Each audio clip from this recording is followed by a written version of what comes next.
Hello class 8, this is Ruchi and welcome back to this channel. बच्चे, आज इस video में हम देखेंगे अपना हिंदी बुक से चैप्टर नंबर 10 विच इज़ तरुण के स्वप्न। ठीक है जी। देखो, लास्ट वीडियो में बच्चे हमने देख लिया था इस चैप्टर का एक्सप्लेनेशन, और ये वीडियो रहेगा हमारा इस चैप्टर का एक्सरसाइज वीडियो। ठीक है, तो इस चैप्टर में मतलब इस वीडियो में हम इस चैप्टर का एक्सरसाइज देखने वाले हैं। स्टार्ट कर लें। स्टार्ट करने से पहले इस चैप्टर का एक शॉर्ट सा समराइजेशन देख लें, जिससे कि जब भी हम एक्सरसाइजेस करेंगे तो हमें सारा कुछ रिमाइंड हो जाएगा, सारा चैप्टर हमारा एक बार से फ्रेशन अप हो जाएगा, है ना। तो चलिए एक शॉर्ट सा समराइजेशन देख लेंगे पहले। नेताजी सुभाष चंद्र बोस ऐसे स्वाधीन संपन्न समाज और राष्ट्र का सपना देखते थे जिसमें व्यक्ति सब दृष्टियों से मुक्त हो और समाज तथा राष्ट्र की सेवा में समान रूप से भागीदार बने।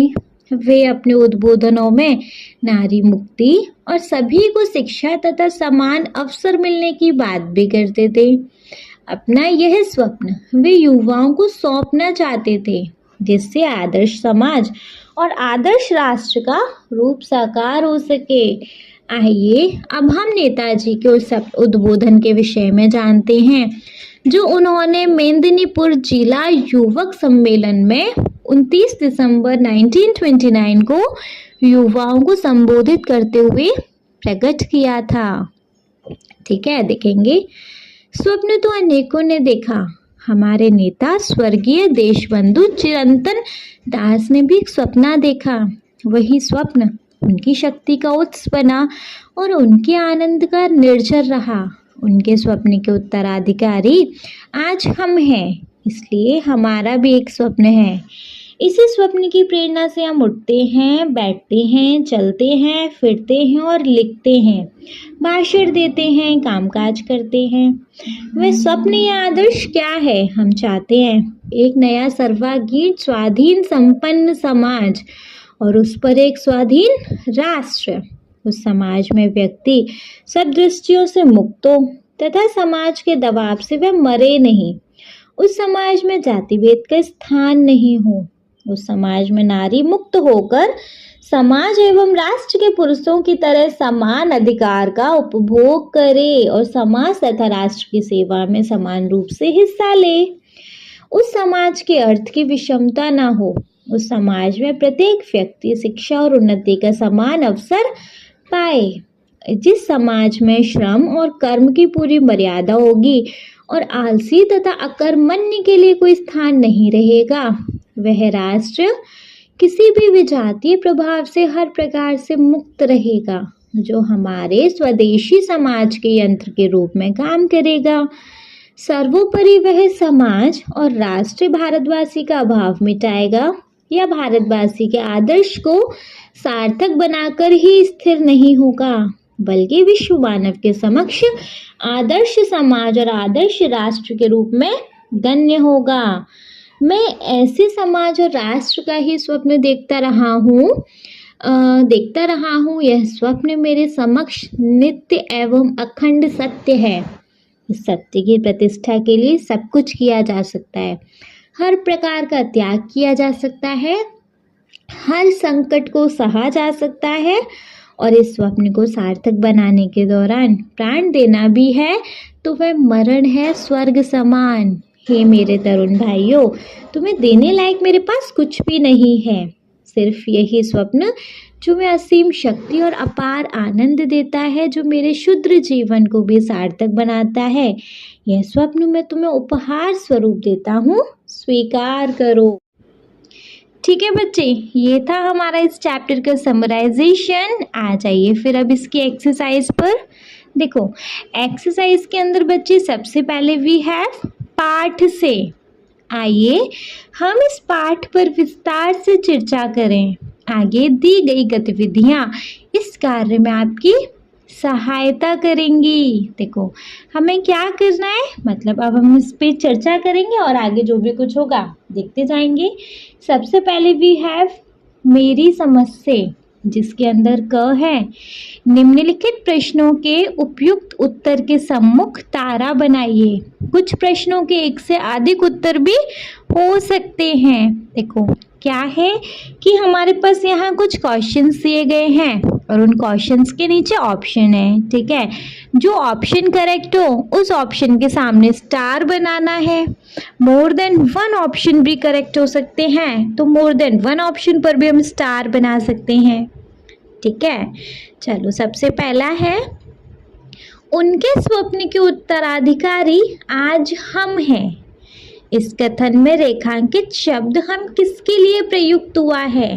देखो उनके सपने के जो उनका जो भी सपना था उनके उत्तराधिकारी आज हम हैं, तो हम कौन, हम शब्द किसके लिए यूज हुआ है। सुभाष चंद्र बोस के लिए, देश के तरुण वर्ग के लिए, चित्तरंजन दास के लिए या भारतवासियों के लिए। हम शब्द किसके लिए यूज हुआ है बताइए। देश के तरुण वर्ग के लिए, तरुण मतलब युवा वर्ग के लिए यूज हुआ है, और किसके लिए यूज हुआ है, भारतवासियों के लिए, है ना। तो उनके स्वप्न के उत्तराधिकारी आज हम हैं।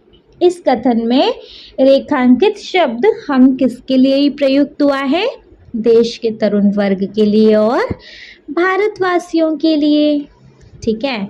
सेकंड वी हैव जी, स्वाधीन राष्ट्र का स्वप्न साकार होगा। स्वाधीन राष्ट्र का स्वप्न साकार होगा, इसके ऑप्शन है कैसे होगा। आर्थिक असमानता से, कि भैया हमारा जो आर्थिक है मतलब फाइनेंशियल स्टेटस है उसकी अनइक्वालिटी से, स्त्री पुरुष के भिन्न अधिकारों से हमारा स्वाधीन राष्ट्र का स्वप्न साकार होगा। श्रम और कर्म की मर्यादा से या फिर जाति भेद से, बताइए। श्रम और कर्म की मर्यादा से, है ना। तो स्वाधीन राष्ट्र का स्वप्न साकार होगा श्रम और कर्म की मर्यादा से, करेक्ट। चलिए नेक्स्ट थर्ड देख लेंगे। उनके स्वप्न के उत्तराधिकारी आज हम हैं। उत्तराधिकारी होने से क्या अभिप्राय है, उत्तराधिकारी का मतलब इससे क्या मतलब है। उनके स्वप्न के उत्तराधिकारी आज हम हैं। उत्तराधिकारी होने से क्या अभिप्राय है, तो हमें उनके स्वप्नों को संजो कर रखना है। हम उनके उत्तराधिकारी हैं उनके सपने के, तो उससे क्या मतलब है कि हमें उनके सपनों को संजो कर रखना है, संभाल कर रखना है, या हमें भी उनकी तरह स्वप्न देखने का अधिकार है, या उनके स्वप्नों को पूरा करने के लिए हमें ही कर्म करना है। हाँ जी, अब क्योंकि अब हम उसके उत्तराधिकारी हैं, है ना, तो जो कर्तव्य उनका था अब वो कर्तव्य हमारा है उस सपने को पूरा करने का, है ना। तो उनके सपने को पूरा करने के लिए हमें ही कर्म करना है, ये ऑप्शन करेक्ट है। नेक्स्ट देखेंगे, उनके सपनों पर चर्चा करने का दायित्व हमारा ही है। उनके सपनों पर चर्चा करने का दायित्व हमारा ही है, एक्चुअली नहीं। तो उनके स्वप्न के उत्तराधिकारी आज हम हैं। उत्तराधिकारी होने से क्या मतलब है कि उनके सपनों को पूरा करने के लिए हमें ही कर्म करना है। क्लियर। चलिए सो फोर्थ वन चेक करेंगे। जब प्रत्येक व्यक्ति को शिक्षा और उन्नति का समान अवसर प्राप्त होगा, तब जब सब लोगों को शिक्षा और उन्नति का समान अवसर, समान सेम मौका मिलेगा, तब क्या होगा, राष्ट्र की श्रम शक्ति बढ़ेगी। हाँ जी, ये तो बढ़ेगी। राष्ट्र की जो मेहनत करने की शक्ति है वो बढ़ेगी। तरुणों को साहस मिलेगा, एक्चुअली नहीं। राष्ट्र स्वाधीन बनेगा, नहीं। राष्ट्र स्वप्रदर्शी होगा, नहीं। तो जब प्रत्येक व्यक्ति को शिक्षा और उन्नति का समान अवसर मिलेगा तो राष्ट्र की श्रम शक्ति बढ़ेगी, है ना। क्लियर है। चलिए नेक्स्ट क्वेश्चन देखें। फिर नेक्स्ट क्वेश्चन क्या है बच्चे, इसके बाद ख है। हो सकता है कि आपके समूह के साथियों ने अलग अलग उत्तर चुने हों। अपने मित्रों के साथ चर्चा कीजिए कि आपने ये ही उत्तर क्यों चुने। देखिए जी, हो सकता है कि जो आपके फ्रेंड के आंसर हैं वो आपसे एकदम अलग हो, है ना। तो जी आपको यहाँ ये बताना है, मतलब उनसे डिस्कस करना है कि अगर उनके आंसर आपसे अलग हैं तो वो क्यों अलग हैं। ठीक है, जस्ट डिस्कशन करना है, तो कर लेंगे इसको। चलिए नेक्स्ट क्वेश्चन देख लें बच्चे, फिर हम चलिए बच्चे नेक्स्ट क्वेश्चन देख लेंगे। मिलकर करें मिलान। नीचे स्तंभ 1 में पाठ में से चुनकर कुछ पंक्तियां दी गई हैं और स्तंभ 2 में उन पंक्तियों से संबंधित भाव विचार दिए गए हैं। स्तंभ 1 में दी गई पंक्तियां को स्तंभ 2 में दिए गए भाव विचार से सही मिलान कीजिए। देखिए बच्चे, आपको स्तंभ 1 में दी गई हैं पंक्तियां जो कि एग्जैक्ट बुक से ली गई हैं। स्तंभ 2 में उनका भाव विचार है, एक तरीके से उनका कुछ मतलब है। तो जस्ट बच्चे उनको आपको क्या करना है, मैच करना है। कर लें। देखो फर्स्ट है, इसी स्वप्न की प्रेरणा से हम उठते हैं, बैठते हैं, चलते हैं, फिरते हैं, लिखते हैं और भाषण देते हैं, काम काज करते हैं। क्या मतलब हो सकता है? समाज में सभी व्यक्तियों को सभी तरह की स्वतंत्रता हो और उस पर किसी प्रकार का बंधन या सामाजिक दबाव ना हो। एक्चुअली नहीं, हमारी समूची दिनचर्या और आचार विचार इसी लक्ष्य की प्राप्ति पर केंद्रित है।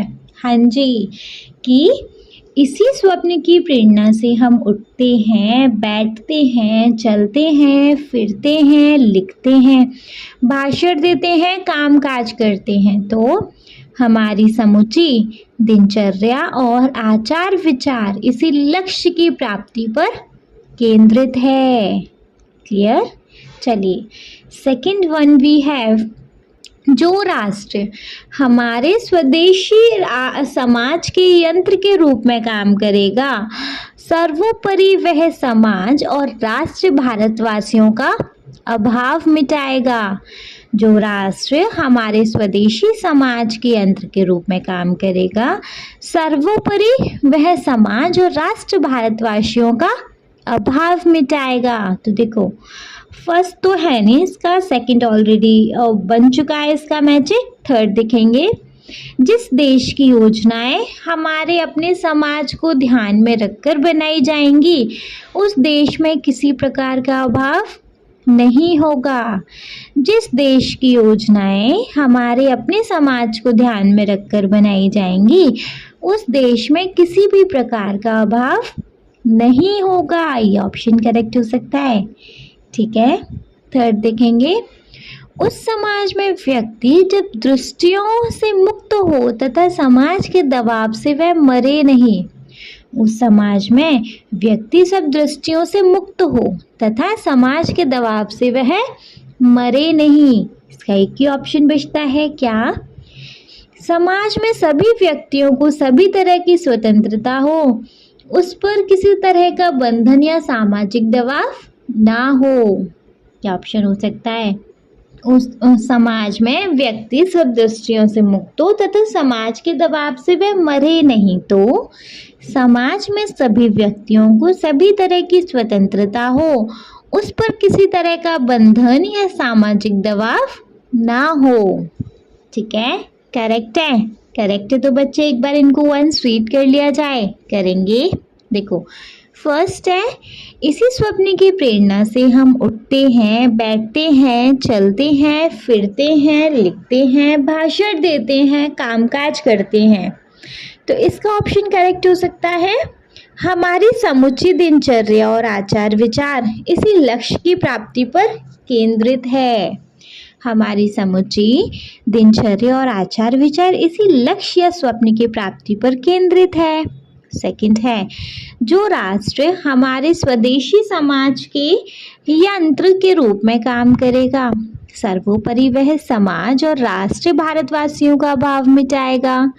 तो इसका हो सकता है, जिस देश की योजनाएं हमारे अपने समाज को ध्यान में रखकर बनाई जाएंगी, उस देश में किसी भी प्रकार का अभाव नहीं होगा। चलिए थर्ड वन चेक कर लेंगे, उस समाज में व्यक्ति सब दृष्टियों से मुक्त हो तथा समाज के दबाव से वह मरे नहीं। तो इसका क्या हो सकता है? फर्स्ट वाला देखिए, समाज में सभी व्यक्तियों को सभी तरह की स्वतंत्रता हो, उस पर किसी तरह का बंधन या सामाजिक दबाव ना हो। ठीक है, आया समझ? चलिए फिर जी, समझ आ गया तो देख लेंगे अपना नेक्स्ट क्वेश्चन बच्चे। नेक्स्ट क्वेश्चन है पंक्तियों पर चर्चा। पंक्तियों पे चर्चा में देखेंगे, पाठ से चुनकर कुछ पंक्तियां नीचे दी गई हैं। पाठ से चुनकर कुछ पंक्तियां नीचे दी गई हैं, इन्हें ध्यानपूर्वक पढ़िए और इन पर विचार कीजिए। आपको इनका क्या अर्थ समझ में आया, अपने विचार अपनी कक्षा में साझा कीजिए। कर लिया जाए। देखो, क वाला देखेंगे जी, क वाला है मतलब नीचे कुछ पंक्तियां दी गई हैं। पहले इस क्वेश्चन का मतलब तो बता दूं, उनका आपको क्या मतलब समझ में आ रहा है, आप यहाँ वो बताना है सिंपल। उस समाज में अर्थ की विषमता न हो, उस समाज में अर्थ की विषमता न हो, अर्थ लाइक पैसा रुपया, विषमता ना हो, कोई मतलब ना हो, वो ऐसा समाज चाहते थे सुभाष चंद्र बोस जी कि वहाँ पे अर्थ की कोई मतलब ना हो, मतलब पैसों को कोई इतना मूल्यवान ना समझे, कोई इतना उसको पैसों को वैल्यू ना करे, है ना। तो यहाँ पे उस समाज में अर्थ की विषमता ना हो का मतलब क्या है, सुभाष चंद्र बोस चाहते थे कि समाज में अमीर गरीब का फर्क ना हो, सबके पास बराबर पैसा और संसाधन हो ताकि कोई गरीबी में ना रहे। सुभाष चंद्र बोस चाहते थे कि समाज में अमीर गरीब का फर्क ना हो, सबके पास बराबर पैसा और संसाधन हो ताकि कोई गरीबी में ना रहे। कक्षा में साझा करने के लिए क्या है जी, मैं कहूँगा कि यह पंक्ति हमें सिखाती है कि एक अच्छे समाज में सभी को बराबर मौका और संसाधन मिलने चाहिए। तो मैं कहूँगा कि यह पंक्ति हमें सिखाती है कि एक अच्छे समाज में सभी को बराबर मौका और संसाधन मिलने चाहिए। करेक्ट है। चलिए था देखा जाए, वही स्वप्न उनकी शक्ति का उत्स बना और उनके आनंद का निर्झर रहा। वही स्वप्न उनकी शक्ति का उत्स बना और उनके आनंद का निर्झर रहा। क्या मतलब है जी इसका? इसका मतलब है देशबंधु चिरंतन दास का सपना उनकी ताकत और उनकी खुशी का स्रोत था। ये सपना हमेशा उनको प्रेरणा देता था, है ना। तो इस लाइन का क्या मतलब है कि देशबंधु चिरंतन दास का सपना उनकी ताकत और खुशी का स्रोत था और यह सपना उन्हें हमेशा प्रेरणा देता था। कक्षा में साझा करने के लिए क्या है कि मैं कहूँगा या कहूँगी कि यह पंक्ति बताती है कि एक बड़ा सपना हमें मेहनत करने और खुश रहने की ताकत देता है। तो मैं कहूँगा या कहूँगी कि यह पंक्ति हमें बताती है कि एक बड़ा सपना हमें मेहनत करने और खुश रहने की ताकत देता है। क्लियर? समझ आया? फाइन, समझ आया तो ग चेक करेंगे। उस समाज में व्यक्ति सब दृष्टियों से मुक्त हो, मतलब हर तरह की उसको आज़ादी मिले, है ना। तो इसका मतलब क्या है कि सुभाष चंद्र बोस जी चाहते थे कि समाज में हर व्यक्ति को हर तरह की आज़ादी मिले, जैसे बोलने की, सोचने की और जीने की भी, कोई भी दबाव ना हो, है ना। सुभाष चंद्र बोस चाहते थे कि समाज में हर व्यक्ति को हर तरह की आज़ादी मिले, जैसे बोलने की, सोचने की और जीने की, कोई भी किसी भी प्रकार का दबाव ना हो। क्लियर? कक्षा में साझा करने के लिए क्या है कि मैं कहूँगा या कहूँगी, यह पंक्ति हमें सिखाती है कि एक अच्छे समाज में भी सभी को अपनी मर्जी से जीने का हक होना चाहिए। तो मैं कहूँगा या कहूँगी कि यह पंक्ति हमें सिखाती है कि एक अच्छे समाज में भी सभी को अपनी मर्जी से जीने का हक होना चाहिए। क्लियर? कोई डाउट है तो बताइए। चलिए, नहीं है ना? ठीक है, फिर नेक्स्ट क्वेश्चन देखेंगे सोच विचार के लिए। इसके अंदर देख लिया जाए क्या है। अब आप इस पाठ को पुनः पढ़िए और निम्नलिखित के विषय में पता लगाकर लिखिए। पाठ तो दोबारा नहीं पढ़ेंगे, अभी एक समराइजेशन देखा है तो देखिए क वाला देखेंगे। नेताजी सुभाष चंद्र बोस ने किस प्रकार के राष्ट्र निर्माण का स्वप्न देखा था?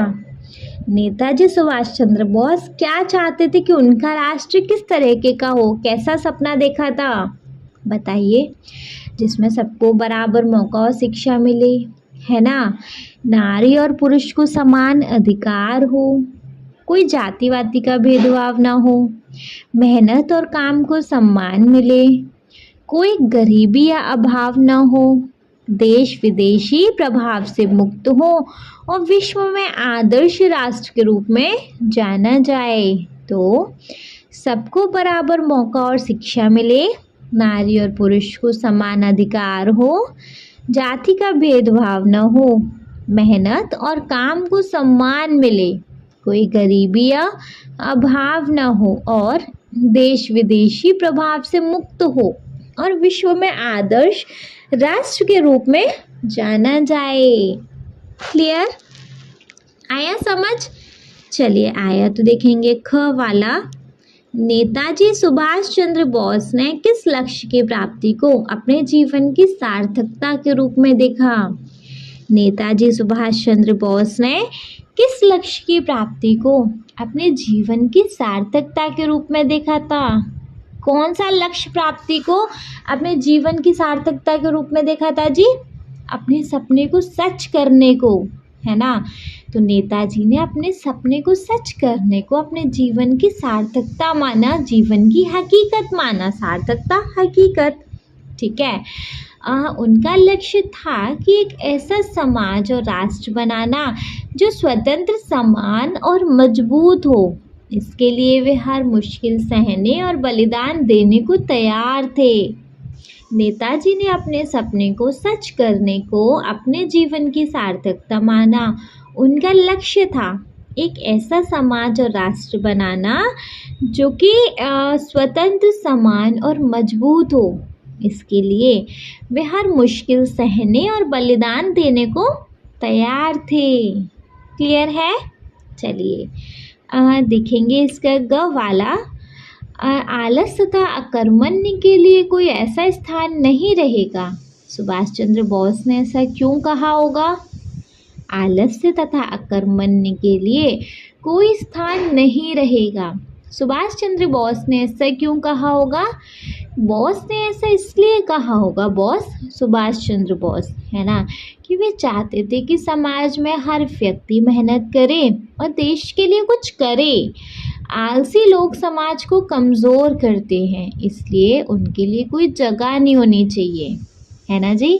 देखो, तो सुभाष चंद्र बोस ने ऐसा इसलिए कहा होगा क्योंकि वे चाहते थे कि समाज में हर व्यक्ति मेहनत करे और देश के लिए कुछ करे। आलसी लोग समाज को कमज़ोर करते हैं, इसलिए उनके लिए कोई जगह नहीं होनी चाहिए। क्लियर है बच्चे? चलिए 25 चैप्टर, मतलब इस बुक से मैं अभी तक 9 चैप्टर सारे अपलोड कर चुकी हूँ, है ना। तो ये लास्ट चैप्टर है, इसकी भी एक्सरसाइज ख़त्म होने के बाद ये बुक ख़त्म। इसके बाद हम नेक्स्ट वीडियो में देख लेंगे बच्चे, इसका पूरा सारा कुछ एक माइंड मैप देख लेंगे, ठीक है। मतलब इस पूरी चैप्टर का, पूरी बुक का ओवरव्यू चेक कर लेंगे कि इस पूरी बुक में हमने क्या देखा, क्या पढ़ा, क्या क्या था, ठीक है। चलिए घ वाले पे आ जाते हैं। नेताजी सुभाष चंद्र बोस के लक्ष्यों या ध्येय को पूरा करने के लिए आज भी युवा पीढ़ी क्या क्या कर सकती है? उनका जो लक्ष्य था उसको पूरा करने के लिए आज की युवा पीढ़ी क्या क्या कर सकती है बताओ? देखो, अच्छी शिक्षा लेके देश के लिए काम कर सकती है ना। अच्छी शिक्षा लेके देश के लिए काम कर सकती है। जाति, लिंग और गरीबी के भेदभाव को ख़त्म करने में मदद कर सकती है। मेहनत और ईमानदारी से समाज को बेहतर बना सकती है ना। देश की आज़ादी और सम्मान की रक्षा कर सकती है और दूसरों को प्रेरित करे ताकि नेताजी के सपने को फैलाए, है ना। तो आज की युवा पीढ़ी जी क्या क्या कर सकती है सुभाष चंद्र बोस के लक्ष्य को पूरा करने के लिए? देखो, अच्छी शिक्षा लेकर देश के लिए काम करें, जाति, लिंग और गरीबी के भेदभाव को ख़त्म करने में मदद करें, मेहनत और ईमानदारी से समाज को बेहतर बनाएं, देश की आज़ादी और सम्मान की रक्षा करें, दूसरों को प्रेरित करें और नेताजी के सपने को फैलाएं। क्लियर? आ गया जी समझ? चलिए फिर आ गया तो फिर किस बात की देरी, मूव करेंगे अपने नेक्स्ट क्वेश्चन पे जी, विच इज़ अनुमान और कल्पना से। अनुमान और कल्पना से के अंदर मतलब कुछ इमेजिनेशन, कुछ अपना मतलब एक अनुमान लगाना है, एक आइडिया लगाना है। देखेंगे बच्चे क वाला क्वेश्चन है, उस समाज में व्यक्ति सब दृष्टियों से मुक्त हो। सुभाष चंद्र बोस ने किन दृष्टियों से मुक्ति की बात की होगी? उस समाज में, जिस समाज की वो कल्पना कर रहे हैं, उस समाज में जो व्यक्ति है वो हर दृष्टि से मुक्त हो। तो सुभाष चंद्र बोस ने किन दृष्टियों से मुक्त होने की बात की होगी? देखो, वो चाहते थे कि उनके जो मतलब जो भी पूरे भारतवासी हैं उनको बोलने और सोचने की आज़ादी मिले, है ना। कोई धर्म, जाति या लिंग के आधार पर भेदभाव ना हो, तो उससे मुक्ति की बात करी होगी, है ना। और क्या चाहते थे कि गरीबी ना हो, आर्थिक जो दबाव है, जो फाइनेंशियल प्रेशर है ना, वो ना हो किसी के ऊपर, इससे मुक्ति की बात करी होगी। और विदेशी शासन तथा सामाजिक दबाव से भी मुक्ति की बात करी होगी, है ना। तो वो चाहते थे कि ये सारी चीज़ें ना हो, तो उस समाज में व्यक्ति सब दृष्टियों से मुक्त हो। तो सुभाष चंद्र बोस किन किन दृष्टियों से मुक्ति की बात की होगी? तो आंसर में लिखेंगे, बोस ने इन दृष्टियों से मुक्ति की बात की होगी कि बोलने और सोचने की आज़ादी, धर्म, जाति या लिंग के आधार पर भेदभाव से मुक्ति, गरीबी और आर्थिक दबाव से आज़ादी, और विदेशी शासन और सामाजिक दबाव से मुक्ति। क्लियर? समझ आया बच्चे? चलिए देखेंगे अपना ख वाला जी। सो द ख वाला वी हैव, उस समाज में नारी मुक्त होकर समाज एवं राष्ट्र के पुरुषों की तरह समान अधिकार का उपभोग करे। सुभाष चंद्र बोस को अपने भाषण में नारी के लिए समान अधिकारों की बात क्यों कहनी पड़ी? क्योंकि उतने अधिकार हमको नहीं मिलते, है ना।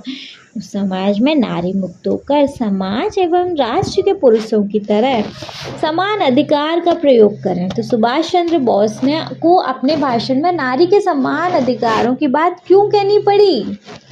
उतने अधिकार नहीं मिलते तभी तो कहनी पड़ी। अगर मिलते होते पुरुषों के बराबर अधिकार अपने को, तो क्या वो ये बात कहते? नहीं ना। देखो, लड़कियों को इतना पढ़ाया नहीं जाता था, उनको बाहर नौकरी के लिए नहीं भेजता था, बहुत सारी रिस्ट्रिक्शन लगी थी। तो वो चाहते थे कि उनको भी पुरुषों जितना समान अधिकार मिले, है ना। तो उस समय समाज में औरतों को पुरुषों जितने अधिकार नहीं मिलते थे। वे शिक्षा, नौकरी और फैसले लेने में पीछे थीं। बॉस ने इसलिए समान अधिकार की बात की ताकि औरतें भी समाज और देश के लिए पुरुषों की तरह काम कर सकें। तो उस समय समाज में औरतों को पुरुषों जितने अधिकार नहीं मिलते थे। वे शिक्षा, नौकरी और फैसले लेने में पीछे थीं। बॉस ने इसलिए समान अधिकार की बात की ताकि औरतें भी समाज और देश के लिए पुरुषों की तरह काम कर सकें। क्लियर है? बहुत अच्छे से समझ आया?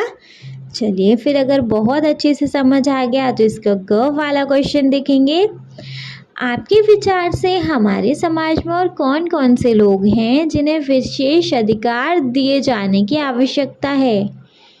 हम आपके अकॉर्डिंग समाज में से कौन कौन से लोग हैं जिन्हें विशेष अधिकार दिए जाने की ज़रूरत है? देखो, गरीब लोगों को दिए जाने चाहिए कुछ जो विशेष अधिकार हैं, जिससे कि उनको शिक्षा और रोजगार मिल जाए, है ना। दिव्यांग लोग हैं, दिव्यांग लोग, किसी को हाथ नहीं, पैर नहीं, किसी की आँख ठीक नहीं, तो बहुत सारे ऐसे इस टाइप के लोग हैं, ताकि वे आसानी से समाज में शामिल हो सकें। छोटे जातियों और आदिवासी समुदाय, ताकि उन्हें बराबरी मिले, है ना। और बच्चे और बूढ़े, ताकि उनकी देखभाल हो। बच्चे और बूढ़े को भी दिए जाने चाहिए ताकि उनकी क्या हो जी, देखभाल हो। तो गरीब लोग ताकि उन्हें शिक्षा और रोजगार मिले। दिव्यांग लोग ताकि वे आसानी से समाज में शामिल हो सकें। छोटी जातियां और आदिवासी समुदाय ताकि उन्हें बराबरी मिले। और बच्चे बूढ़े ताकि उनकी देखभाल हो। क्लियर है? समझ आ गया? चलिए, समझ आ गया तो देखेंगे जी अपना घ वाला मतलब next question which is Subhash Chandra Bose ने देश के समस्त युवा वर्ग को संबोधित करते हुए कहते हैं, हे मेरे तरुण भाइयों, मतलब युवा भाइयों, उनका संबोधन केवल भाइयों शब्द ही तक क्यों सीमित रहा होगा? बताओ बताओ जी। देखो, भाइयों एक नॉर्मल शब्द, एक बहुत आम शब्द है। इसका मतलब है सबको एकजुट करने का तरीका, है ना। लेकिन उनका मतलब सिर्फ भाइयों से ही नहीं था, पूरे युवा वर्ग से था, है ना, यही तो था। तो जी उस समय भाषणों में भाइयों कहना आम था क्योंकि यह सभी को एकजुट करने का तरीका था। लेकिन बॉस का मतलब सिर्फ पुरुषों से ही नहीं बल्कि पूरे युवा वर्ग से था, पुरुष और स्त्री दोनों से, है ना। जो एकदम यंग है, दोनों पुरुष और स्त्री का मतलब था उनका। शायद भाइयों शब्द उस समय के समाज में सभी को संबोधित करने का प्रचलित तरीका था, है ना। तो उस समय भाषणों में भाइयों कहना आम था क्योंकि यह सभी को एकजुट करने का तरीका था। लेकिन बॉस का मतलब सिर्फ पुरुषों से नहीं बल्कि पूरे युवा वर्ग से था। शायद भाइयों करना था, कहाँ गया, हाँ जी, शायद भाइयों शब्द उस समय के समाज सभी को संबोधित करने का प्रचलित तरीका था। क्लियर है? समझ आया ये क्वेश्चन? चलिए, फिर आया तो फिर किस बात की देरी, नेक्स्ट क्वेश्चन पे मूव करेंगे। सो द नेक्स्ट क्वेश्चन है हमारा ड वाला, यह स्वप्न मैं तुम्हें उपहार स्वरूप देता हूँ, स्वीकार करो। यह स्वप्न मैं तुम्हें उपहार स्वरूप देता हूँ, स्वीकार करो। सुभाष चंद्र बोस के किस आह्वान पर श्रोताओं मतलब युवा वर्ग की क्या प्रतिक्रिया रही होगी जब उन्होंने सबको ये कहा, सारे युवा वर्ग जब ऐसा कहा कि मैं अपना सपना तुमको उपहार में दे रहा हूँ, तुम इसको ले लो, स्वीकार करो। तो जब सुभाष चंद्र बोस ने ऐसा कहा तो जितने भी युवा वर्ग सुन रहे थे उनकी क्या प्रतिक्रिया रही होगी, क्या रिएक्शन रहे होंगे, बताओ।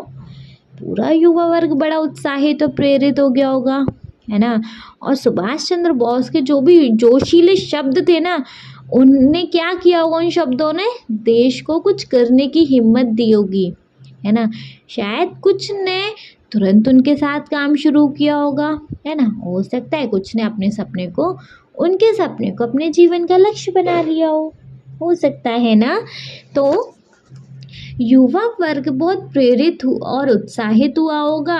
बॉस के जोशीले शब्द ने उन्हें देश के लिए कुछ करने की हिम्मत दी होगी। शायद कुछ ने तुरंत उनके साथ काम शुरू किया होगा और कुछ ने उनके सपने को अपने जीवन का लक्ष्य बनाया होगा, है ना। युवा वर्ग बहुत प्रेरित और उत्साहित हुआ होगा। बॉस के जोशीले शब्दों ने उन्हें देश के लिए कुछ करने की हिम्मत दी होगी। शायद कुछ ने तुरंत उनके साथ काम शुरू किया होगा और कुछ ने उनके सपने को अपने जीवन का लक्ष्य बनाया होगा। क्लियर है? चलिए आ जाए नेक्स्ट क्वेश्चन पे। So the next question we have जी शीर्षक। देखेंगे शीर्षक के अंदर क्या है। का वाला क्वेश्चन है, अपने नेताजी सुभाष चंद्र बोस के भाषण का आपने एक अंश पढ़ा है ना। इससे तरुण के स्वप्न शीर्षक दिया गया है। अपने समूह में चर्चा करके लिखिए ये शीर्षक क्यों दिया गया, बताओ। देखो, आपने अभी तक नेताजी सुभाष चंद्र बोस का भाषण पढ़ लिया, है ना। तो वहाँ पे उन्होंने क्या बोला है, यहाँ पे टाइटल दिया है उन्होंने तरुण के स्वप्न। तो अपने समूह में अपने ग्रुप डिस्कशन करो कि यही टाइटल क्यों दिया गया होगा, बताइए। तरुण मतलब युवाओं के सपन, है ना, युवाओं के सपने। तो क्यों कहा? क्योंकि बच्चे वो अपना सपना युवाओं को ही तो सौंप रहे थे। अब जो भी सपना है अब वो बच्चे और युवाओं का है, तरुण का है ना। तो यह शीर्षक इसलिए दिया गया होगा क्योंकि बॉस अपने भाषणों में युवाओं, तरुणों को एक आदर्श समाज और राष्ट्र का सपना दे रहे हैं। ठीक है, वे चाहते थे कि युवा इस सपने को अपनाएं और इसे सच करें। ऐसे ही था ना। तो ये शीर्षक इसलिए दिया गया होगा क्योंकि बॉस अपने भाषण में युवाओं को एक आदर्श समाज और राष्ट्र को एक सपना दे रहे हैं। वे चाहते हैं युवा इस सपने को अपनाएं और इसे सच करें। क्लियर? चलिए नेक्स्ट देखेंगे जी, ख वाला। यदि आपको भाषण में इस अंश को कोई अन्य नाम देना हो तो आप क्या नाम देंगे? आपको भाषण के इस अंश को एक नाम देना है, क्या नाम देंगे? मतलब आपको एक शीर्षक चेंज करना है इसका, तो क्या रखेंगे? और आपने फिर ये नाम क्यों सोचा यह भी बताना है। देखो अपने अपने अकॉर्डिंग यहाँ लिख सकते हैं जी कि आपको यहाँ कौन सा नाम देना है, आप क्या नाम देना चाहेंगे, और फिर यहाँ रीज़न भी मेंशन करना है कि अगर आपने ये नाम दिया है तो क्यों दिया है। तो मैं इसे आदर्श भारत का सपना नाम दूंगा या दूंगी। क्यों? क्योंकि यह भाषण एक ऐसे भारत के बारे में है जो स्वतंत्र, समान और मजबूत हो। यह नाम बॉस के सपने को साफ और प्रेरणादायक तरीके से दर्शाता है। तो मैं इसे आदर्श भारत का सपना नाम दूंगा। क्यों? क्योंकि यह भाषण का एक ऐसे भारत के बारे में है जो स्वतंत्र, समान और मजबूत हो। यह नाम बॉस के सपने को साफ और प्रेरणादायक तरीके से दर्शाता है। क्लियर है? चलिए ये समझ में आया नहीं? देखेंगे फिर अपना ग वाला। सुभाष चंद्र बोस ने अपने समय की स्थितियों या समस्याओं को अपने संबोधन में स्थान दिया गया है। यदि आपको अपनी कक्षा को संबोधित करने का अवसर मिले तो आप किन किन विषयों को अपने उद्बोधन में सम्मिलित करेंगे? भाषण में मतलब उसका क्या शीर्षक रखेंगे? तो देखो क्या मतलब, एक बार वो क्वेश्चन पढ़ते हैं। सुभाष चंद्र बोस ने अपने समय की स्थितियों या समस्याओं को अपने संबोधन में स्थान दिया है। यदि आपको अपनी कक्षा को संबोधित करने का अवसर मिले तो आप किन किन विषयों को अपने उद्बोधन में सम्मिलित करेंगे और उसका क्या शीर्षक रखेंगे? देखो क्या क्या चीज़ें शामिल करेंगे आप अपने भाषण में, क्या क्या चीज़ें शामिल करेंगे? शिक्षा और बराबरी का महत्व, पर्यावरण की रक्षा, युवाओं की देश के प्रति जिम्मेदारी और एकता और भाईचारा, है ना। आपको कोई और चाहिए तो बच्चे आप कोई और भी यहाँ मेंशन कर सकते हैं। ठीक है, तो मैं इन विषयों को शामिल करूँगा।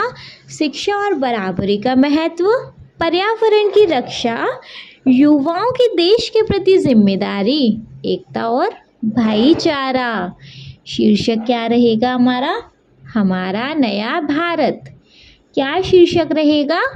हमारा नया भारत। और यह शीर्षक क्यों रखेंगे? तो यह शीर्षक आज के समय में देश को बेहतर बनाने की प्रेरणा देता है। यह शीर्षक आज के समय में देश को बेहतर बनाने की प्रेरणा देता है। क्लियर है? आ गया समझ? चलिए आ गया।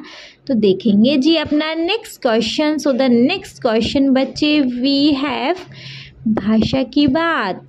आ जाते हैं अपने भाषा की बात पर, जिसके अंदर क है।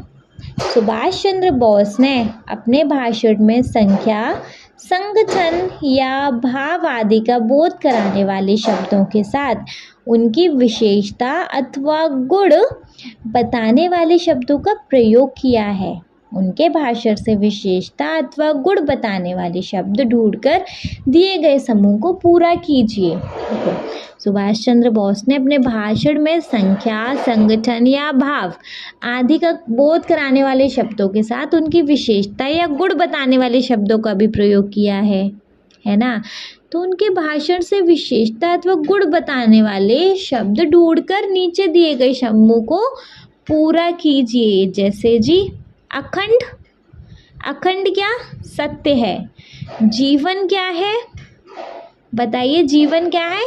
शुद्र, छोटा सा जीवन है, शुद्र जीवन। अखंड सत्य, शुद्र जीवन।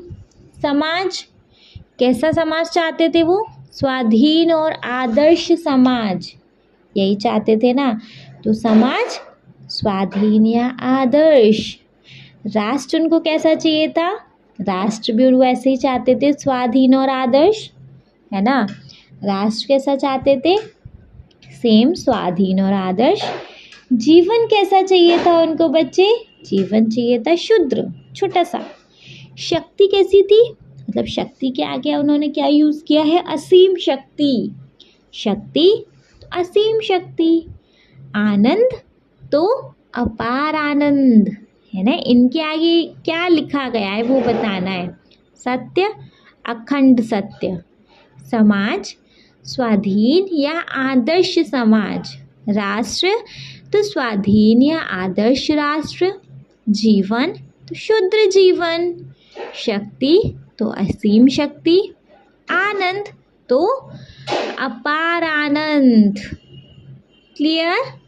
चलिए समझ आ गए? ठीक है। देखेंगे अपना ख वाला क्वेश्चन। सुभाष चंद्र बोस ने तो उपर्युक्त विशेषताओं के साथ इन शब्दों को रखा है। आप किन विशेषताओं के साथ उपर्युक्त शब्दों को रखना चाहेंगे और क्यों? बताइए। आप इन विशेषताओं के साथ और कौन से शब्द रखना चाहेंगे? जैसे सत्य के साथ अखंड रखा गया, तो आप अखंड के साथ आप क्या रखना चाहेंगे? आप ऐसे कौन से शब्द रखने चाहेंगे? जो आपने लिखे हैं ना, अब उन शब्दों के आगे आप क्या क्या लगाना चाहेंगे? जैसे देखो, मैं इन शब्दों के साथ ये विशेषताएं जोड़ना चाहूँगा। कौन कौन सी विशेषताएं? अखंड के साथ हम क्या लगाना चाहेंगे? विश्वास। अखंड के साथ विश्वास, क्योंकि अखंड विश्वास से लोग एकजुट रहते हैं और देश मजबूत होता है। तो अखंड के साथ विश्वास, क्योंकि अखंड विश्वास से लोग एकजुट रहते हैं और देश मजबूत होता है। नेक्स्ट है सत्य। सत्य के साथ पवित्र, है ना। सत्य के साथ लगाएंगे पवित्र, क्योंकि सत्य हमेशा साफ और पवित्र होता है, जो समाज को सही रास्ता दिखाता है। सत्य के साथ पवित्र, क्योंकि सत्य हमेशा साफ और पवित्र होता है, जो समाज को सही रास्ता दिखाता है। जीवन सुखी, क्योंकि हर व्यक्ति सुखी जीवन चाहता है और यह समाज को बेहतर बनाता है। तो जीवन सुखी, क्योंकि हर व्यक्ति सुखी जीवन चाहता है और यह समाज को बेहतर बनाता है। समाज एकजुट, क्योंकि एकजुट समाज में कोई भेदभाव नहीं होता और सब मिलकर काम करते हैं। तो एकजुट समाज में कोई भेदभाव नहीं होता और सब मिलकर काम करते हैं। नेक्स्ट है शक्ति। शक्ति के आगे नई, क्योंकि नई शक्ति से युवा देश के लिए बड़े काम कर सकते हैं। क्योंकि नई शक्ति से युवा देश के लिए बड़े काम कर सकते हैं। नेक्स्ट है बच्चे, राष्ट्र के साथ आप क्या लगाना चाहेंगे? मजबूत, क्योंकि मजबूत राष्ट्र दुनिया में सम्मान पाता है। क्योंकि मजबूत राष्ट्र दुनिया में सम्मान पाता है। आनंद। आनंद के साथ असीम, क्योंकि असीम आनंद से लोग खुश रहते हैं और मेहनत करते हैं।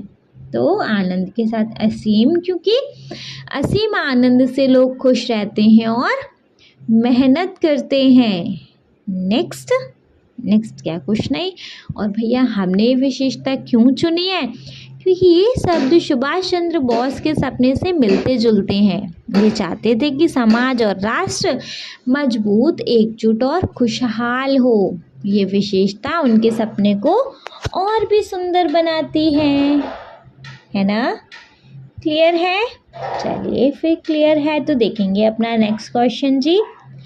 नेक्स्ट क्वेश्चन है विपरीतार्थक शब्द और उनके प्रयोग। विलोम शब्द और उनके प्रयोग। विपरीतार्थक शब्द मतलब उल्टे शब्द। विलोम शब्द क वाला है और उस पर एक स्वाधीन राष्ट्र। इस वाक्य में रेखांकित शब्द स्वाधीन का विपरीत अर्थ देने वाला है पराधीन। स्वाधीन का उल्टा विलोम शब्द क्या? पराधीन। इस प्रकार के कुछ विपरीतार्थक शब्द आगे दिए गए हैं लेकिन वे आमने सामने नहीं हैं। रेखाएं खींचकर विपरीतार्थक शब्दों के सही जोड़े बनाइए। देखो मतलब एक तरफ शब्द हैं, स्तंभ 2 में उनके विलोम शब्द हैं, सिंपली मैच इट करना है ना। देखो स्वीकार, स्वीकार का कर्मठ या कर्मठ नहीं। विपन्न नहीं, स्वीकार मतलब उसका उल्टा, स्वीकार नहीं करना तो अस्वीकार। एग्जैक्टली तो स्वीकार का हो जाएगा अस्वीकार। नेक्स्ट है सार्थक। सार्थक इसका उल्टा क्या? निरर्थक। चेक करेंगे कर्मठ या कर्मठ। नो। विपन्न नो। जीवन नहीं। निरर्थक वेरी गुड, निरर्थक तो सार्थक का निरर्थक। थर्ड वन विषमता। विषमता मतलब कोई इक्वलिटी नहीं होना है ना, तो इसका उल्टा क्या है कि इक्वलिटी होना, समानता होना। तो कर्मठ या कर्मठ नहीं, विपन्न नहीं, जीवन नो, समानता हाँ जी, विषमता का हो जाना है समानता। नेक्स्ट फोर्थ वी हैव शूद्र। शूद्र मतलब छोटा, छोटे का क्या हो जाएगा? बड़ा, विशाल। देखो लास्ट वाला देखो, विशाल, वृहत, विराट या महान हो जाएगा। तो शूद्र का हो जाएगा विशाल, वृहत, विराट या महान। फिफ्थ है संपन्न। संपन्न के अंदर आ जाएगा, संपन्न मतलब पूरा, और संपन्न का क्या? अधूरा, तो विपन्न। तो इसका ऊपर से सेकंड चेक करो, संपन्न का हो जाना है विपन्न। अकर्मण्य का क्या हो जाएगा? कर्मण्य या कर्मठ। अकर्मण्य का क्या हो जाएगा? कर्मण्य या कर्मठ। नेक्स्ट है मरण। मरण का क्या? मरना का जीना, तो इसका देखो एक ऑप्शन है जीवन। मरण का क्या हो जाना है? जीवन। आ गई बात समझ में? क्लियर है? चलो एक बार इनको वंस रीड करें। देखो स्वीकार का होता है जी अस्वीकार। स्वीकार का होता है अस्वीकार। सार्थक का रहेगा निरर्थक। विषमता का रहेगा समानता। शूद्र का रहेगा विशाल, वृहत, विराट या महान। संपन्न का रहेगा विपन्न। अकर्मण्य का रहेगा कर्मण्य या कर्मठ। मरण का रहेगा जीवन। क्लियर? आ गए जी अच्छे से समझ? चलिए फिर समझ आए तो ख वाला देखेंगे। अब स्तंभ 1 और स्तंभ 2 के सभी शब्दों से दिए गए उदाहरण के अनुसार वाक्य बनाकर लिखिए। जैसे समाज की उन्नति अकर्मण्य नहीं अपितु कर्मण्य व्यक्तियों पर निर्भर है। तो स्तंभ 1 और स्तंभ 2 के सभी शब्दों को उदाहरण से बना कर लिखिए। ठीक है, जैसे सबसे पहले था स्वीकार। स्वीकार का क्या आया था? अस्वीकार। तो स्वीकार और अस्वीकार दोनों के वाक्य प्रयोग करने हैं। देखो मैं लिखा रही हूँ, चाहिए तो आप वो लिख लीजिएगा। आपको वो नहीं समझ आते तो आपको जो मन आता है वो और लिख सकते हैं, है ना। तो स्वीकार, स्वीकार का हो सकता है हमें सुभाष चंद्र बोस के स्वप्न को स्वीकार करना चाहिए ताकि हम आदर्श समाज बना सकें, है ना। हमें सुभाष चंद्र बोस के स्वप्न को स्वीकार करना चाहिए ताकि हम आदर्श समाज बना सकें। इसका अपोजिट विलोम क्या? अस्वीकार।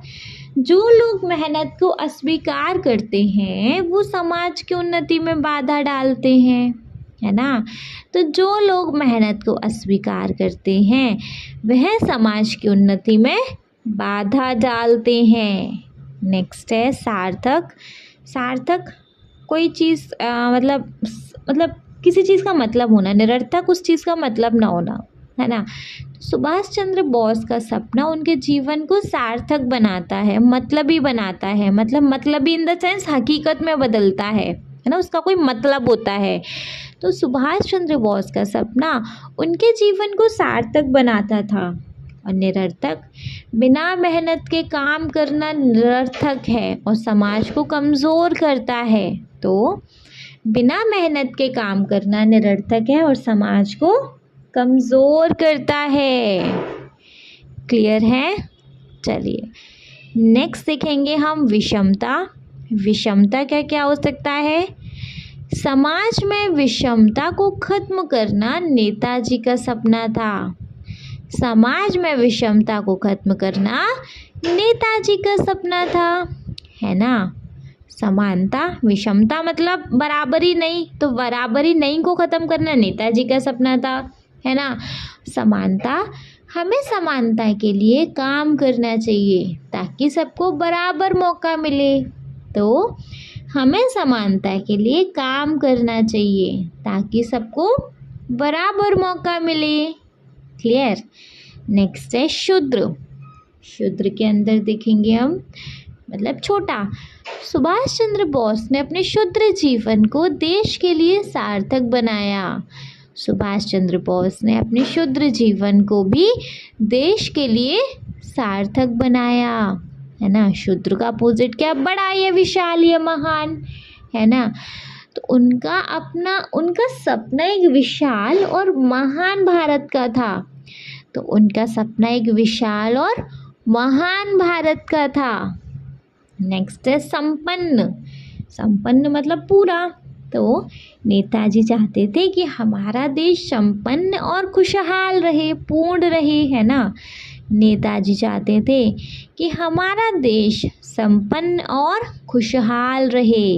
विपन्न, अधूरा।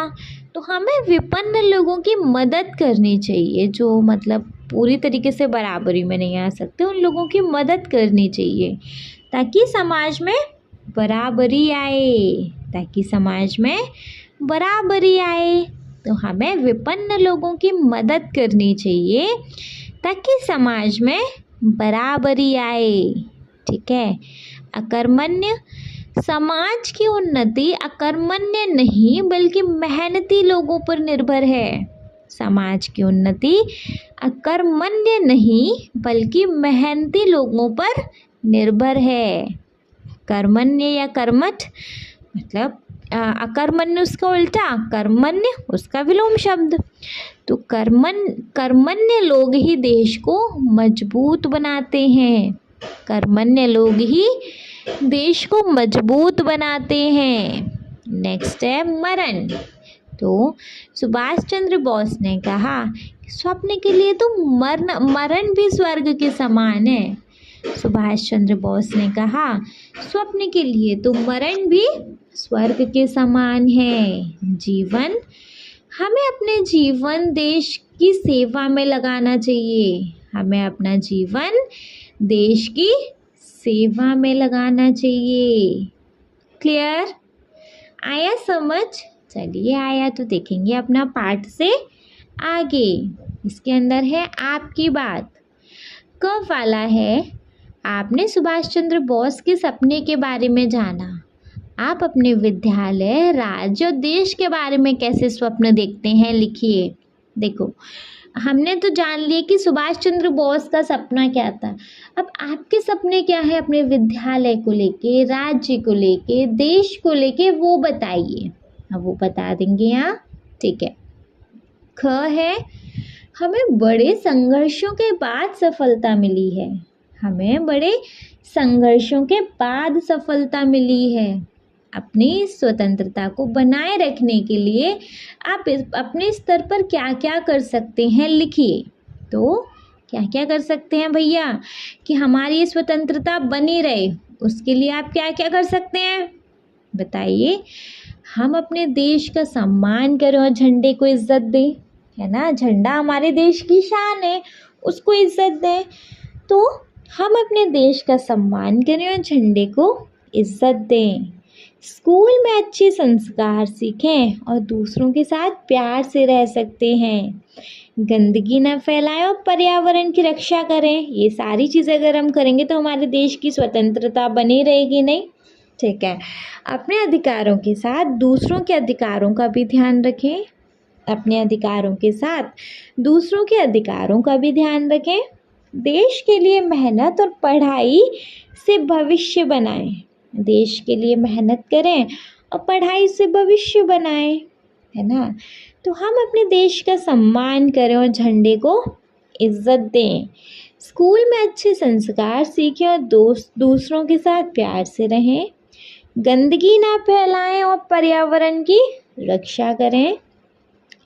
अपने अधिकारों के साथ दूसरों के अधिकारों का भी ध्यान रखें। देश के लिए मेहनत करें और पढ़ाई से भविष्य बनाएं। क्लियर? आया समझ? चलिए फिर आया तो देखेंगे अपने ख वाले के बाद है मिलान कीजिए। मिलान करेंगे। क क्वेश्चन है, नीचे स्तंभ 1 में स्वतंत्रता सेनानियों से संबंधित कुछ तथ्य दिए गए हैं। स्तंभ 2 में स्वतंत्रता सेनानियों के नाम दिए गए हैं। तथ्यों का स्वतंत्रता सेनानियों के नाम से रेखा खींचकर सही मिलान कीजिए। इसके लिए आप अपने शिक्षकों, अभिभावकों या पुस्तकालय तथा इंटरनेट की सहायता ले सकते हैं। देखो स्तंभ 1 में जिन जिन सेनानियों ने जो जो कुछ किया वो है, और स्तंभ 2 में उनका नाम है। सिंपली मैच इट करना है, कर लेंगे। ठीक है, फर्स्ट देखेंगे जी, 8 अप्रैल 1929 को सेंट्रल असेंबली में बम फेंकने वाले क्रांतिकारी शहीद आज़म के नाम से जाने जाते हैं। 8 अप्रैल 1929 को सेंट्रल असेंबली में बम फेंकने वाले क्रांतिकारी शहीद आज़म के नाम से जाने जाते हैं। कौन कौन जाने जाते हैं? चित्तरंजन दास। बच्चे आपको आई थिंक शायद मालूम नहीं होगा, तो इस करके मैं आपको डायरेक्ट बता रही हूँ, चित्तरंजन दास जी। ठीक है।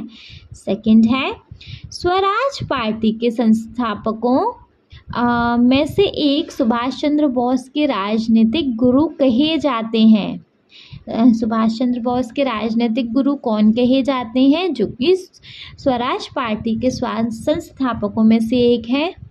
वो कौन है जी बच्चे? वो हैं हमारे भगत सिंह। कौन है? भगत सिंह। ठीक है। जेल में क्रांतिकारियों के साथ राजबंदियों के समान व्यवहार न होने के कारण क्रांतिकारियों ने 13 जुलाई 1929 को भूख हड़ताल शुरू कर दी। अनशन में 63वें दिन जेल में इनका देहांत हो गया। ये कौन है? जेल में क्रांतिकारियों के साथ राजबंदी के समान व्यवहार न होने के कारण क्रांतिकारियों ने 13 जुलाई 1929 से भूख हड़ताल शुरू कर दी। अनशन के 63वें दिन जेल में इनका देहांत हो गया। ये कौन है जी? जतिन दास। ये कौन है? जतिन दास। फोर्थ है, इनके जन्म दिवस पर अंतर्राष्ट्रीय अहिंसा दिवस मनाया जाता है। इनके जन्मदिन पर अंतर्राष्ट्रीय अहिंसा दिवस मनाया जाता है। तो महात्मा गांधी, है ना। नेक्स्ट है फिफ्थ, नर्मदा नदी के तट पर इनकी एक विशाल प्रतिमा स्थापित है। नर्मदा नदी के तट पर इनकी एक विशाल प्रतिमा स्थापित है, जिसे स्टैचू ऑफ यूनिटी कहा जाता है। नर्मदा नदी के तट पर इनकी एक विशाल प्रतिमा स्थापित है, जिसे स्टैचू ऑफ यूनिटी कहा जाता है। क्या है जी? सरदार वल्लभ भाई पटेल हैं ये, है ना। सिक्स्थ है, 1921 में असहयोग आंदोलन में गिरफ्तार होने पर न्यायाधीश से इनके पिता का नाम पूछा तो इन्होंने कहा मेरा नाम आज़ाद है, पिता का नाम स्वतंत्रता और पता कारावास है। इन्होंने क्या कहा था कि मेरा नाम आज़ाद है, पिता का नाम स्वतंत्रता, और क्या बोलते हैं, पता हमारा कारावास है। किसने कहा था? चंद्रशेखर आज़ाद जी ने। किसने कहा था? चंद्रशेखर आज़ाद जी ने, है ना। ठीक है, तो इनको एक बार वंस रीड कर लें। देखो, फर्स्ट है 8 अप्रैल 1929 को सेंट्रल असेंबली में बम फेंकने वाले क्रांतिकारी शहीद आज़म के नाम से जाने जाते हैं, वो हैं हमारे चित्तरंजन दास। सेकंड है, स्वराज पार्टी के संस्थापकों में से एक सुभाष चंद्र बोस के राजनीतिक गुरु कहे जाते हैं, ये हैं हमारे कौन जी? भगत सिंह। थर्ड वन है, जेल में क्रांतिकारियों के साथ राजबंदी के समान व्यवहार न होने के कारण क्रांतिकारियों ने 13 जुलाई 1929 से भूख हड़ताल शुरू कर दी। अनशन के 63वें दिन जेल में इनका देहांत हो गया। ये कौन है? जतिन दास। नेक्स्ट है फोर्थ, इनके जन्मदिन पर अंतर्राष्ट्रीय अहिंसा दिवस मनाया जाता है। ये कौन है? महात्मा गांधी। नेक्स्ट, नर्मदा नदी के तट पर इनकी एक विशाल प्रतिमा स्थापित है, जिसे स्टैचू ऑफ यूनिटी कहा जाता है। ये क्या है? सरदार वल्लभ भाई पटेल हैं ये।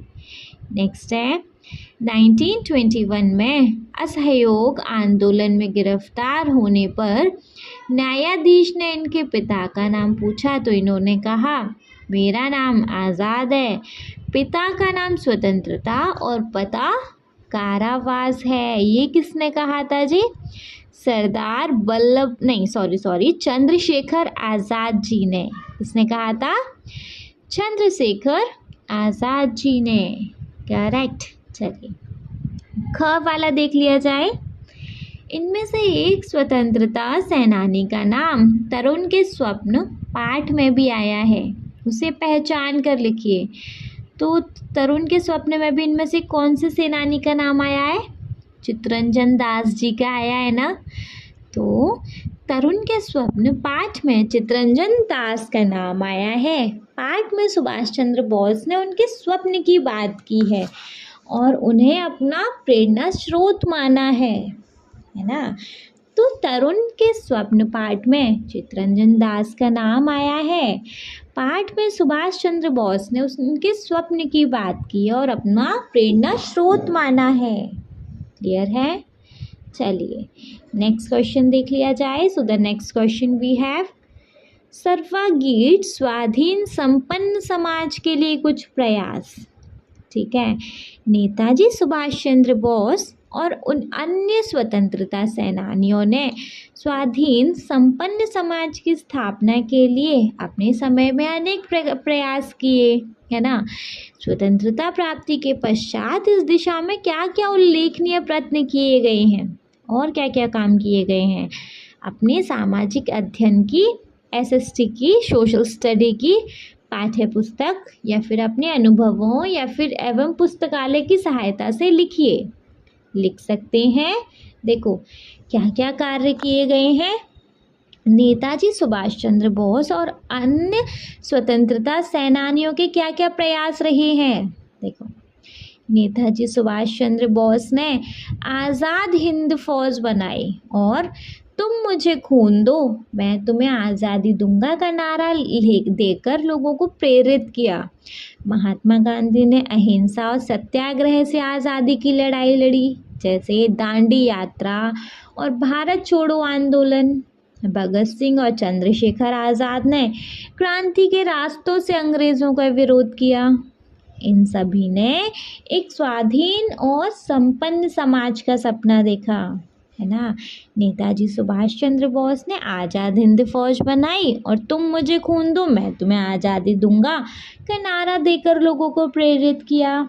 महात्मा गांधी ने अहिंसा और सत्याग्रह से आज़ादी की लड़ाई लड़ी, है ना, जैसे दांडी यात्रा और भारत छोड़ो आंदोलन। कहा गया, हाँ, भगत सिंह और चंद्रशेखर आज़ाद ने क्रांति के रास्ते से अंग्रेज़ों का विरोध किया। इन सभी ने एक स्वाधीन और संपन्न समाज का सपना देखा। स्वतंत्रता मिलने के बाद सरकार और लोगों ने कई उल्लेखनीय कोशिश की, है ना।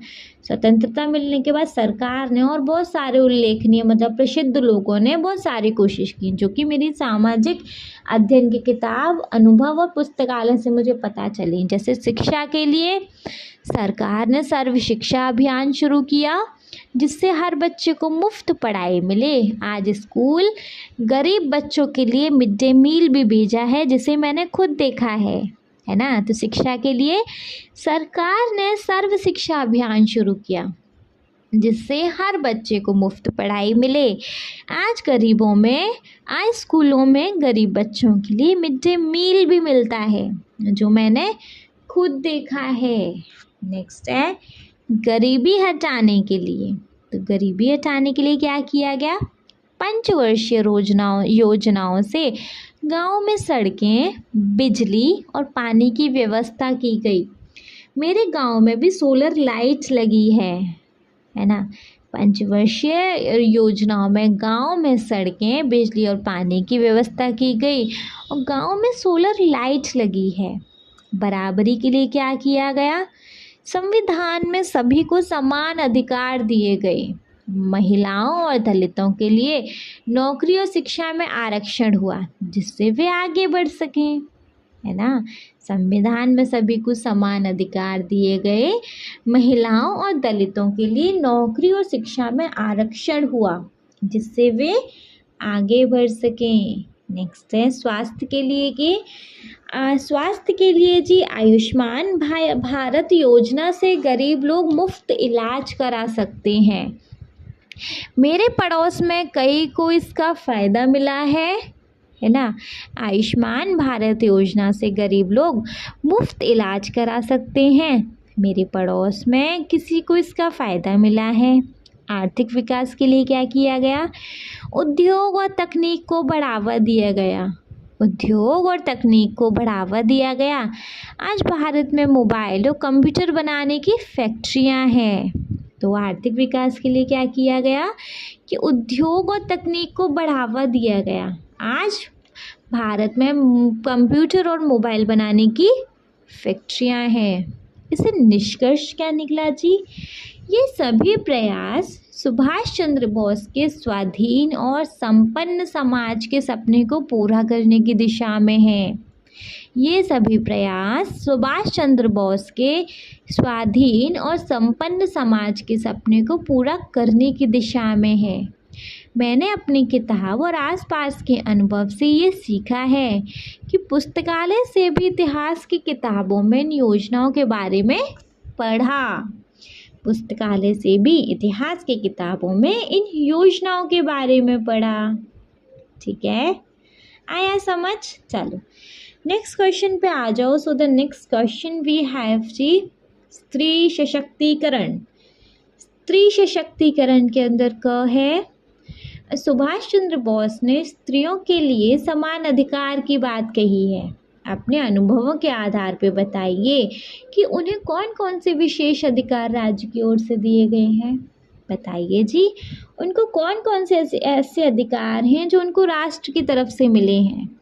देखो, सुभाष चंद्र बोस चाहते थे कि औरतें पुरुषों के बराबर अधिकार पाएं, है ना।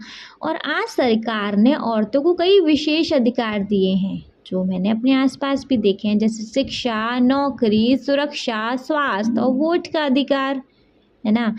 शिक्षा के लिए लड़कियों के लिए मुफ्त शिक्षा और स्कॉलरशिप दी जाती है, जैसे मेरी बहन को स्कूल में किताबें मुफ्त मिलती हैं। नौकरी के लिए औरतों के लिए सरकार नौकरियों में आरक्षण है, जैसे मेरी पड़ोसन का बैंक में नौकरी मिली।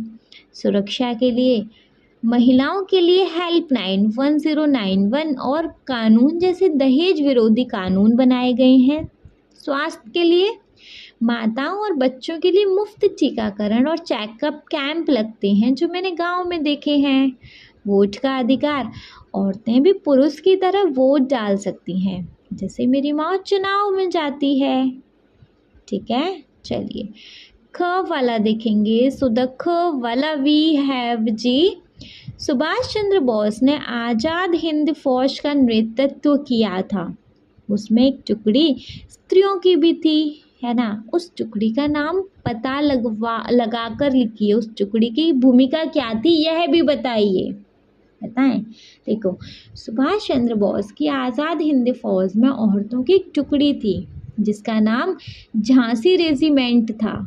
सुभाष चंद्र बोस की आज़ाद हिंद फौज में औरतों की एक टुकड़ी थी जिसका नाम झांसी रेजिमेंट था। क्या भूमिका थी? इस टुकड़ी की औरतों ने जंग में हिस्सा लिया। वे लड़ाई में अंग्रेजों से मुकाबला करती थीं और देश की आज़ादी के लिए जान की परवाह नहीं करती थीं। साथ ही वे घायलों की देखभाल और प्रेरणा देने का भी काम करती थीं, है ना। तो इस टुकड़ी की औरतों ने जंग में हिस्सा लिया। वे अंग्रेजों से मुकाबला करती थीं और देश की आज़ादी के लिए जान की परवाह नहीं करती थीं। साथ ही वे घायलों की देखभाल और प्रेरणा देने का भी काम करती थीं। करेक्ट। चलिए नेक्स्ट, आपके प्रिय स्वतंत्रता सेनानी, आप किस स्वतंत्रता सेनानी के कार्य व विचारों से प्रभावित हैं? कारण सहित लिखिए और अभिनय करते हुए इनके विचारों को कक्षा में प्रस्तुत कीजिए। देखो, आपको कौन से स्वतंत्रता सेनानी की बातें, उनके कार्य अच्छे लगे, रीज़न बताओ और उनका ना एक रोल प्ले करते हुए कक्षा में प्रस्तुत करो। ये आपका खुद का वर्क है। चलो नेक्स्ट है, तुम मुझे खून दो मैं तुम्हें आज़ादी दूंगा।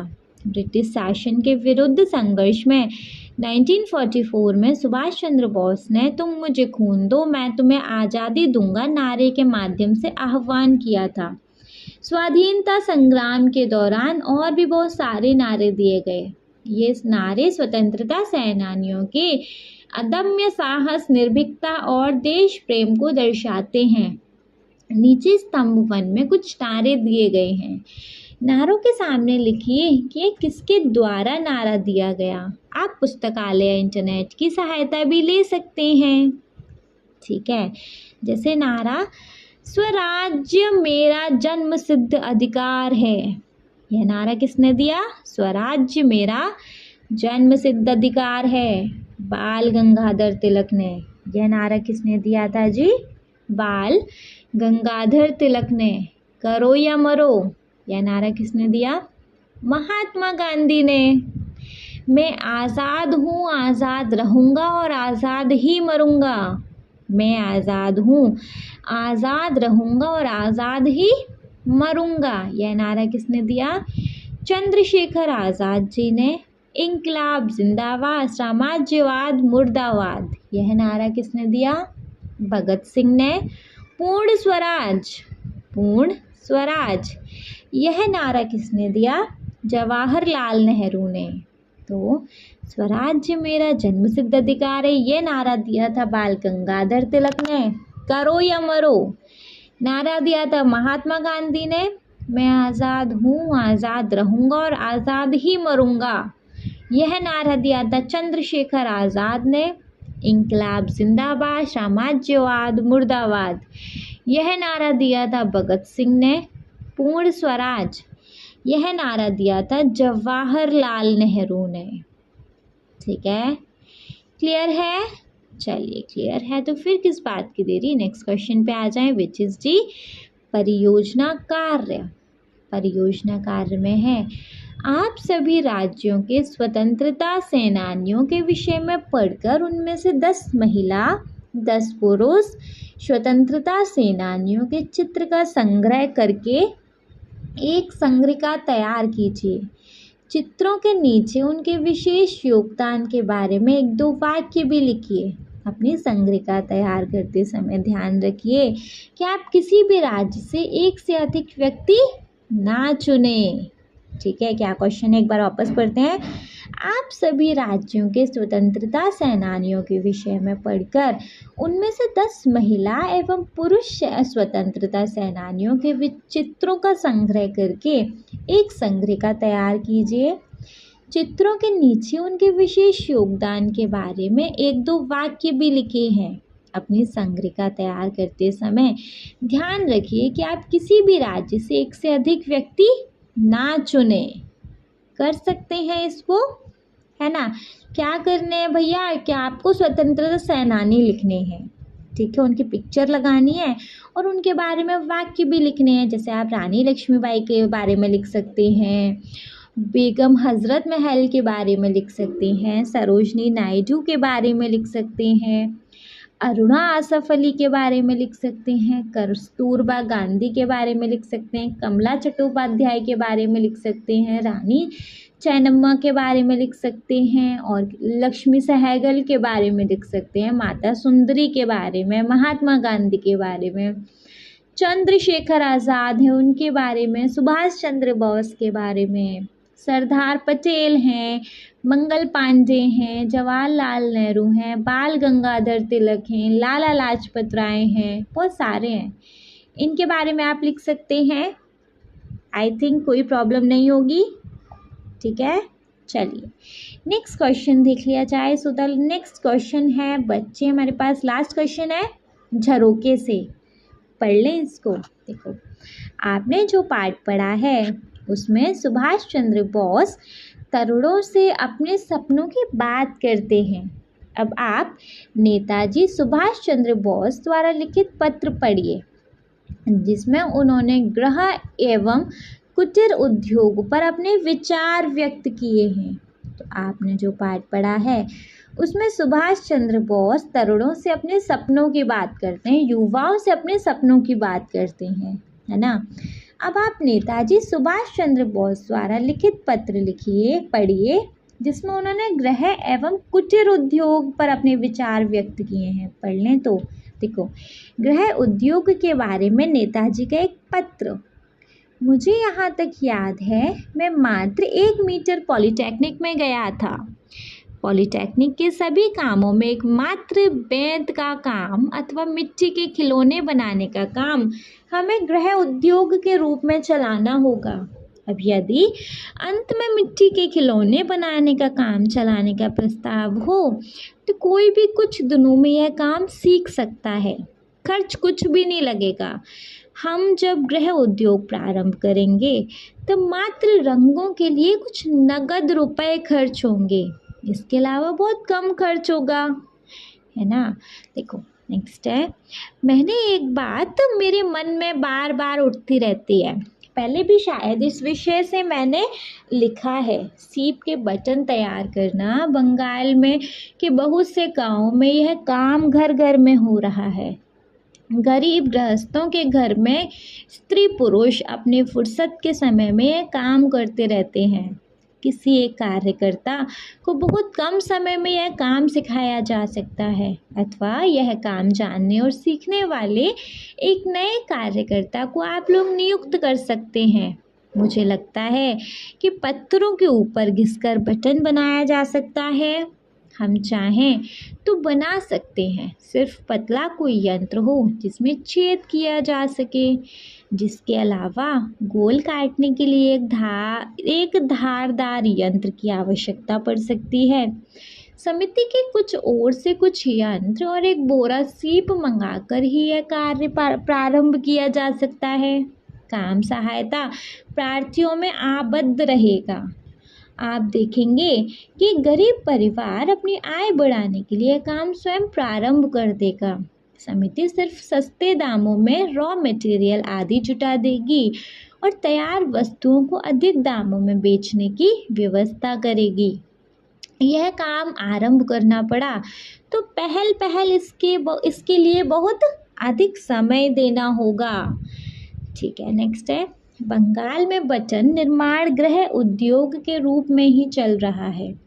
बहुतों का ख्याल है कि बंगाल के बटन फैक्ट्री में बनते हैं, किंतु वास्तव में ऐसा नहीं है। गांव देहात के घर घर में फुर्सत के समय, यहाँ तक कि रसोई के समय में भी से बच्चे खाली समय में भी स्त्रियाँ ये काम करती रहती हैं, इसलिए इतने सस्ते यह बटन मिलते हैं। दक्षिण कलकत्ता सेवक समिति के उपमंत्री श्री अनिल चंद्र विश्वास को मांडले जेल से लिखे गए सुभाष चंद्र बोस के पत्र से, ये हमारा पत्र था, हमने पढ़ लिया। नेक्स्ट क्या है, साझी समझ। उपयुक्त पत्र में नेताजी सुभाष चंद्र बोस ने गृह एवं कुटीर उद्योग की बात करी है। बिल्कुल करी है। यह पत्र देश की स्वतंत्रता से पहले लिखा गया था। अपने आसपास के गृह एवं कुटीर उद्योगों के विषय में अपने साथियों के साथ डिस्कशन करिए। कर लेंगे जी अपने साथियों के साथ डिस्कशन, इसमें किसी को कोई प्रॉब्लम? देखो, सिंपली अपने फ्रेंड्स के साथ डिस्कस करना है, इसको आप खुद से कर लेंगे। आफ्टर देन जी ये हमारा चैप्टर हो जाता है ख़त्म। नेक्स्ट वीडियो में बच्चे हम देखेंगे इस चैप्टर मतलब इस पूरी बुक का एक ओवरव्यू, ठीक है, जिसमें हमारे पूरे चैप्टरों का एक शॉर्ट सा रिवाइज भी हो जाएगा। आपको हर चैप्टर के बारे में पता चल जाएगा कि हर एक चैप्टर में क्या क्या है। क्लियर? आज हमारा क्लास 8 का हिंदी बुक क्लियर हो गया, ख़त्म हो गया। आई होप जी आपको कोई डाउट नहीं होगा। इस पूरी हिंदी में अगर कोई होता है तो सबके सेपरेट सेपरेट हर चैप्टर के वीडियो हैं। एक वीडियो एक्सप्लेनेशन वीडियो रहेगा, एक वीडियो हमारा एक्सरसाइज वीडियो रहेगा, वहाँ पर जाके आप चेक कर सकते हैं। ठीक है, चलिए, थैंक यू सो मच।